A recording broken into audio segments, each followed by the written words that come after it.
here with Daniel Corey, writer of Moriarty, creator of Moriarty?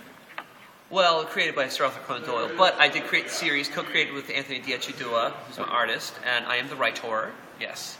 Okay, and why Moriarty? Well, lifelong fan of Sherlock Holmes, wanted to do something in that vein. I love crime fiction in general. I didn't want to do another Sherlock story because they've been very done and done well so many times that nobody had really done a Moriarty story that I knew about. Turns out there's been some few novels, but nobody's done Moriarty as a comic, and I wanted to present him as a fully realized leading man where we can get into his head and kind of figure out what's going on, what makes him tick. So that's why Moriarty. Okay, what is the difference between Sherlock Holmes and Moriarty? Interesting question that. Well, you know, I think not a lot of difference between the two guys because, you know, Sherlock Holmes, we think of him as a good guy, but he's really not a good guy. I mean, Sherlock's never been real concerned with morality, you know, or doing the right thing. I think Sherlock has something that he wants to do in solving crimes, so that's why he does it.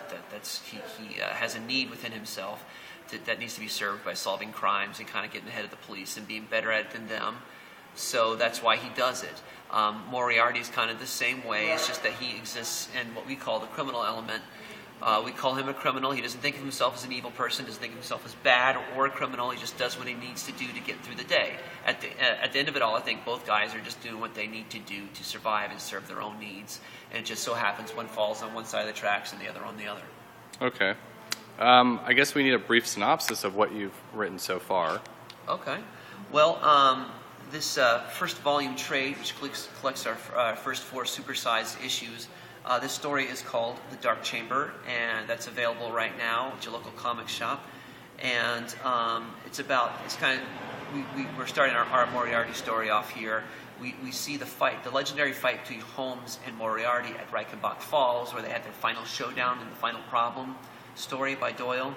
Well, it happens that the outcome is different than we had heard before. Moriarty emerges victor, and we cut to 20 years later, and Sherlock's dead.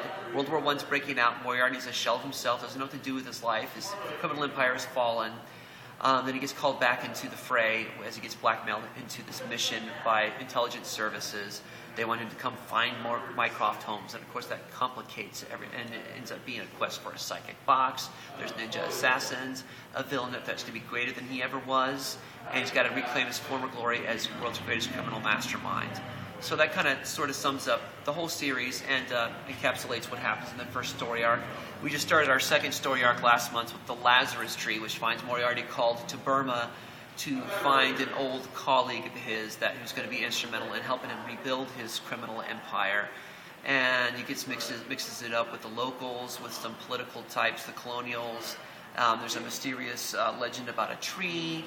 We don't know exactly what's happening yet, but that's what's happening with the Lazarus Tree. So Dark Chamber came out. The trade came out in September. Since then, we've released Lazarus Tree, which is number 5, and today Lazarus Tree, which is number 6, are out. So this is the first 2 links to Lazarus Tree mystery. So that's everything so far. The story so far. Excellent.